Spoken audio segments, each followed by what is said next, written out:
ಇಸ್ರೇಲ್ನ tell Aviv ಅಂತೂ ನರಕ ಸದೃಶವಾಗಿ ಕಾಣೋದಕ್ಕೆ start ಆಗ್ತಾ ಇದೆ. ಕಾರಣ ನಿರಂತರವಾಗಿ ಇರಾನ್ನಿಂದ ಆಗ್ತಾ ಇರುವಂತಹ ದಾಳಿ.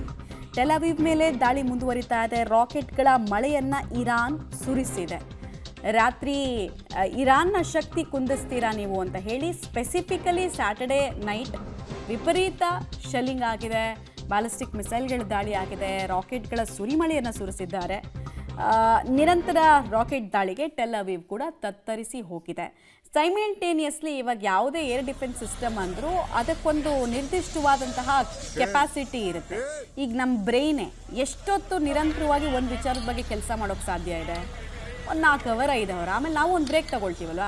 ಹಾಗೆ ಯಾವುದೇ ಏರ್ ಡಿಫೆನ್ಸ್ ಸಿಸ್ಟಮ್ ಆದರೂ ಅಷ್ಟೇ, ವಿಪರೀತ ಶೆಲ್ಲಿಂಗು, ವಿಪರೀತ ರಾಕೆಟ್ ದಾಳಿಗಳಾದಾಗ ಆ ಸಿಸ್ಟಮ್ ಓವರ್ಲೋಡ್ ಆಗಿ ವರ್ಕೇ ಆಗಲ್ಲ. ಕೆಲವು ಸಲ ಡಿಟೆಕ್ಟೇ ಆಗಲ್ಲ. ಪರಿಣಾಮ ಏನು? ನೇರವಾಗಿ ಬ್ಯಾಲಿಸ್ಟಿಕ್ ಮಿಸೈಲ್ಗಳು, ಕ್ರೂಸ್ ಮಿಸೈಲ್ಗಳು ಬಂದು ನಗರವನ್ನು ಅಪ್ಪಳಿಸ್ತಾ ಇದೆ. ನಾನು ಆಗಲೇ ಹೇಳ್ತಾ ಇದ್ದೆ ನಿಮಗೆ, 4 ರೀತಿಯಾದಂತಹ ಏರ್ ಡಿಫೆನ್ಸ್ ಸಿಸ್ಟಮ್ ಇದೆ ಇಸ್ರೇಲ್ ಹತ್ರ ಅಂತ.